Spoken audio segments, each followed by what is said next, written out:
Merry Christmas, everybody.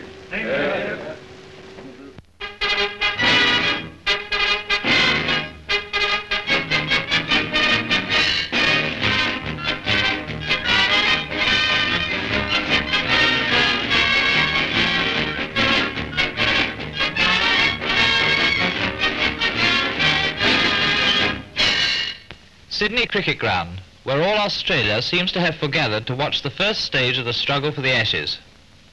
England come out to field, having lost the toss, and Woodfull and Ponsford open the innings for Australia.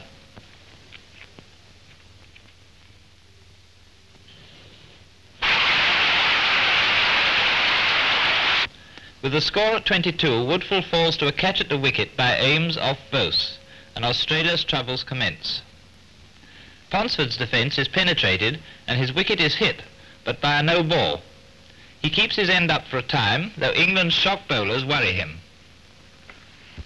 Here's Allen hurling them down. Vose bowls his leg theories to the disapproval of pavilion critics, if not of the whole subcontinent.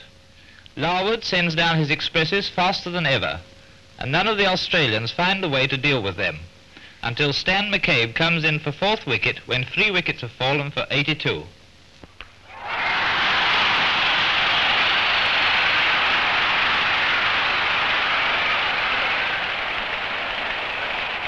McCabe, who from the Australian point of view is the hero of the match, steps into Don Bradman's shoes and defies the English attack to the extent of 187 not out, carrying his bat. The tail wags feebly on the first innings.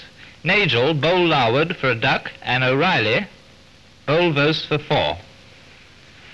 England face the moderate total of 360 against them with confidence.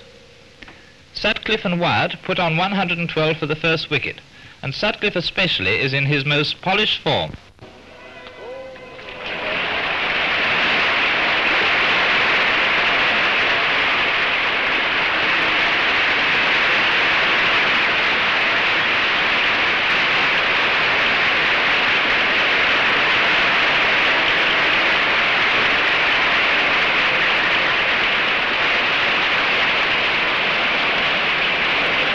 Hammond stays for 112, and England appears set for an enormous score. However, after Sutcliffe is dismissed for 194, the small rot sets in. Leyland goes out for a duck, and Jardine, after playing himself in with care, is caught at wicket off McCabe for 27. Verity, sent in early to play out time, is legged before wicket to Wall. Fortunately, the Nawab of Patodi intended to get a century in his first test match, like Ranji and Duleep before him. He succeeds, but is bowled almost immediately afterwards by Nagel.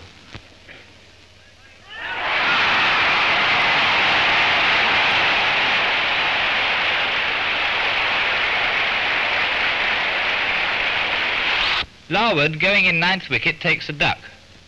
England, with 524, have a lead of 164 on the first innings. Australia's second innings opens sensationally with a collapse, for which a crumbling pitch may have been partly responsible. Woodfull, the unbowlable, is bowled by Larwood. Stan McCabe goes cheaply this time. The game looks all over when Australia's tail begins to wag. Here's the incident when Ames fails to accept a chance to stump Nagel, so necessitating an extra day's play for England to score 1 run. The stands are empty on the last day. The final Australian wicket falls with Australia's 2 totals equal to England's first innings score of 524. Sutcliffe and Wyatt go out to make the necessary 1 run for the MCC to win.